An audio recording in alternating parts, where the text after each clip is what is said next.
2.5 weeks after the photos appear online, I have everything under control. Right up until I walk out of Latin and into West Levitt's elbow. I'm striding with my head down, my mind on the upcoming student senate election. I thought I would run this year to represent my dorm, but now I don't see how I can. The girl who is running is, well, I'm trying not to be uncharitable. She's not my top choice. I'm my top choice. My feet are moving out the door and steering me to the right, away from most of the other students.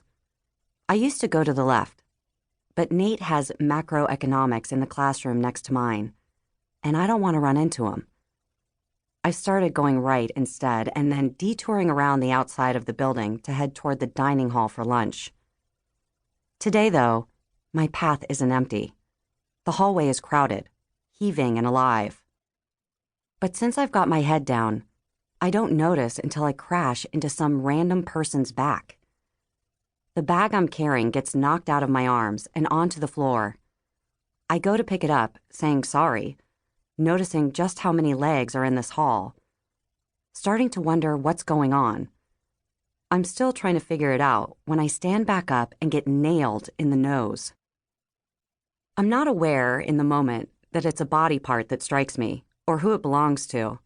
I only know that there's a lot of flailing movement happening right in front of me and that the bridge of my nose has connected with something that's in motion and deeply unforgiving. It hurts. Oh, holy mother of God, it hurts. Cupping my nose protectively, I crumple, ducking my head and folding my body over the pain. My eyes fill with tears. Warm liquid slips over my lip. My tongue pokes out to lick it before I understand that, ugh, blood. I'm bleeding.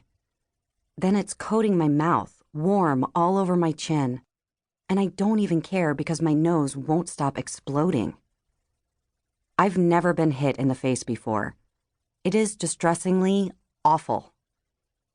I know there's something I should be doing other than bleeding on my own fingers, which I've pushed firmly up beneath my nose as though they have the power to do anything at all, which they don't. Blinking, confused, I look around for what I've collided with and why it hates me. Considering the state of my nose, I'm expecting a brick wall, or perhaps a monster with cinder blocks for hands. Instead, I see big male bodies shoving and grunting.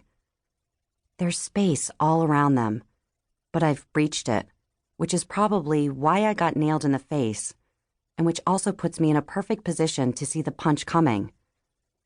I don't see it land. The man who gets hit is standing with his back to me, directly between me and the fist, but the taut smack of skin against bone sours my stomach. The guy goes down right in front of me. The other guy straddles his waist, chest heaving, leaning over so I only see the top of his head.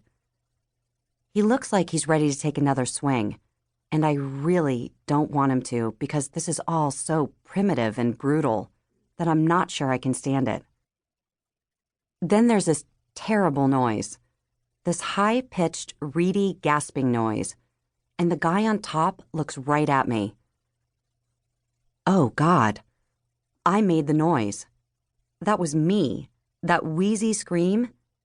And now I can't breathe at all, because the guy on top is West, and the face he punched so hard belongs to Nate.